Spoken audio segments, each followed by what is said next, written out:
बिस्मिल्लाहिर्रहमानिर्रहीम अस्सलाम वालेकुम डियर स्टूडेंट्स। मैं हूं बाबर शहजाद और आप देख रहे हैं मेरा YouTube channel mathematics with Babar.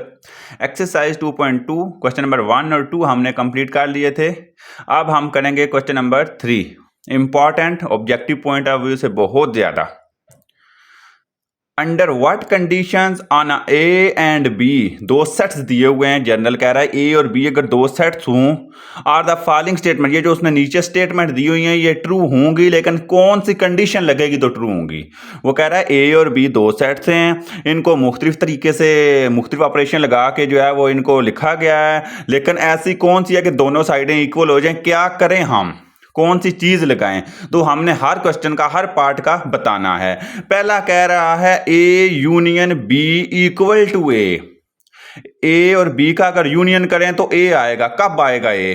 आपको पता है यूनियन में एलिमेंट क्या होते हैं, इकट्ठे होते हैं। इसका मतलब है दोनों को इकट्ठा करें तो ए ही आए। इसका मतलब यहां से हमें समझ आया कि ए कोई बड़ा सेट होगा। मतलब ए यूनियन बी, फर्ज करें मैं यहां पे ना एक ले लेता हूं।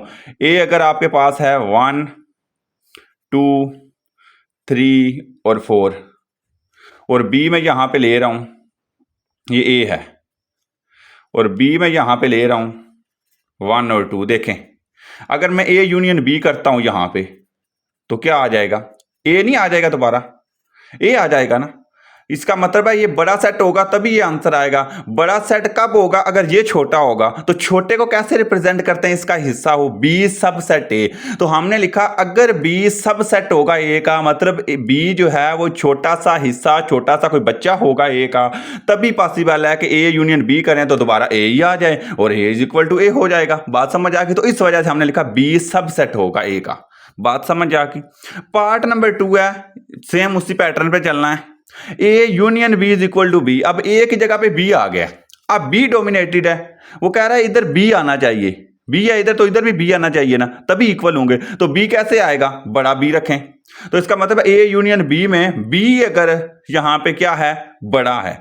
तो बड़े को कैसे? बड़ा जो है वो राइट साइड पे लिखते हैं। ये सुपर सेट होता है, ये सब सेट होता है, ये बच्चा होता है, ये जो उसका बाप होता है।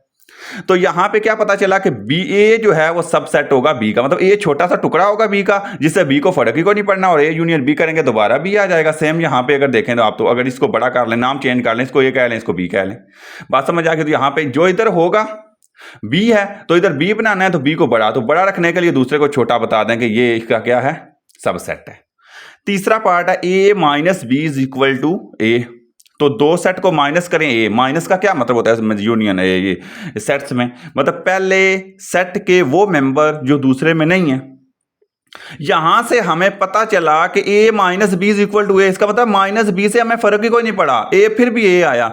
तो बी कौन सा सेट लें कि ए ही आए? कुछ माइनस हो ही ना, तो दो किसके आंसर हो सकते हैं। एक तो ये है कि ए और बी है ही मुख्तलिफ। माइनस होता होगा ना, कुछ माइनस होता है, कुछ कॉमन आएंगे तो वो पहले के वो जो दूसरे में भी हैं तो खत्म हो जाते हैं। इसमें एक तो बात है कि ए इंटरसेक्शन भी, इन दोनों का इंटरसेक्शन लें तो हाई कुछ नहीं, खाली है, मतलब मिलते ही नहीं आपस में, तो कटेंगे कैसे? और दूसरा इसका आंसर हो सकता है कि बी जो है वो खाली सेट हो, एम्प्टी सेट हो।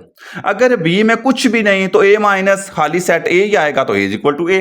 तो दोनों आंसर पॉसिबल हैं, आप जो मर्जी चाहें। अगर वो दोनों मुख्तलिफ हैं तो भी माइनस नहीं होंगे, वही रहेंगे अपने अपने, और ए के इक्वल आ जाएगा। और अगर बी है ही खाली सेट, एम्प्टी सेट, फाई है, तो फिर भी ए आ जाएगा। पार्ट नंबर 4 है A intersection B is equal to B. यहां पे देखें बिल्कुल सेम यूनियन है, यहां पे इंटरसेक्शन आ गया। ए इंटरसेक्शन, लेकिन इंटरसेक्शन में उल्ट काम होता है, ये मैं बताऊंगा अभी। इंटरसेक्शन कौन से पॉइंट होते हैं, कौन से एलिमेंट होते हैं जो कॉमन होते हैं, जो दोनों में होते हैं? तो ए इंटरसेक्शन बी, बी कब आएगा? अगर बी छोटा है, क्योंकि इंटरसेक्शन में छोटा सेट आता है, यूनियन में आपके आंसर का बड़ा सेट आता है। तो क्योंकि यूनियन में इकट्ठे हो जाते हैं, इंटरसेक्शन में कॉमन देखते हैं। तो ये इंटरसेक्शन बी, अगर बी यहां पे आंसर आए तो ही बी होगा। तो बी कैसे आ सकता है? अगर बी छोटा है तो बी हम लिखेंगे बी सब सेट ए का। बात समझ आ गई? पार्ट नंबर 5 है एन। एन कहते हैं नंबर ऑफ, जो भी अंदर लिखा हो इसके नंबर। ए यूनियन बी के जो नंबर ऑफ एलिमेंट्स है ना, जो इनकी तादाद होगी, ए यूनियन बी करेंगे वो इनके लैदा करें तो इक्वल होगी। इसका यहां पे मतलब ये बना कि अगर हम इन दोनों का यूनियन करें, जो आंसर फर्ज करें 10 एलिमेंट आते हैं तो लैदा करें तो भी, इसका मतलब है दोनों में कोई कॉमन चीज नहीं है। अगर दोनों के कुछ कुछ एलिमेंट मिलते हुए तो तादाद तो कम आ जाती है। फर्ज करें एक सेट में लिखता हूँ 1 2 3 4, दूसरा लिखता हूँ सेट 1 2 3, तो ये तो सेम आ जाते हैं, इनकी तादाद तो 5 3 बनेगी या 4 बनेगी, तो ये लहदा तो नहीं इक्वल आएंगे। इसका मतलब दोनों मुख्तलिफ हैं, दोनों को जमा करें कोई भी सेम नहीं है तभी ये आंसर आएगा। तो हमने लिखा ए इंटरसेक्शन बी क्या है, फाई है, खाली सेट है। ये दोनों जो हैं इनमें कोई कॉमन पॉइंट नहीं है, इस वजह से जमा होंगे, वरना तो वो कुछ मुश्तरक आ जाते, कम हो जाती तादाद। बात समझ आ गई। पार्ट नंबर 6 है, यहाँ पे इंटरसेक्शन पूछ लिया है, तो इंटरसेक्शन में क्या करेंगे आप, जाहिर सी बात है इंटरसेक्शन उनकी जो है वो क्या है, N of A intersection B is equal to N of A. तो एन ऑफ ए कब आएगा, अगर यहाँ पे ए सब सेट होगा बी का। क्यों, इंटरसेक्शन में छोटा सेट आता है ना यहाँ पे, तो ए छोटा सेट है तभी एक छोटा होगा तो आएगा ना, तो ए सबसेट बी का होगा तो ए इंटरसेक्शन बी में पूरा ए आ जाएगा, पूरा ए आएगा तो एन ऑफ ए आएगा। इसका मतलब ए इंटरसेक्शन बी का हमारा आंसर ए का बना है, ये हमने चेक करना है। तो ए तब ही आ सकता है इंटरसेक्शन में, यूनियन में होता तो बड़ा सेट है, ये इसमें ए सबसेट हो जाएगा, अगर यूनियन होता तो बी जो है वो सबसेट होता है। पार्ट नंबर 6 था। अब पार्ट नंबर 7 की तरफ आते हैं। पार्ट नंबर 7 कह रहा है A minus B is equal to A, पहले हम कर चुके हैं, ए में से बी माइनस करें फिर भी ए आए। इसका मतलब या तो बी खाली सेट है, आई बी में कुछ नहीं, माइनस होना ही कोई नहीं तो ए आ जाना है, या ये है कि दोनों मुख्तलिफ हैं, कॉमन कुछ कटना ही नहीं। तो दोनों में जो मर्जी आप आंसर लिखें, मैंने दोनों लिखे हैं ताकि आपको समझ आ जाए। पीछे आपने बुक पे जो भी एक ही आंसर अगर लिखा हुआ तो आपने कंफ्यूज नहीं होना, ये दोनों पॉसिबल है, आपको कंसेप्ट होना चाहिए। बात समझ आ गई। तो A minus B is equal to A, तो इंटरसेक्शन है या बी आई खाली है। 8वां है N of A intersection B is equal to 0।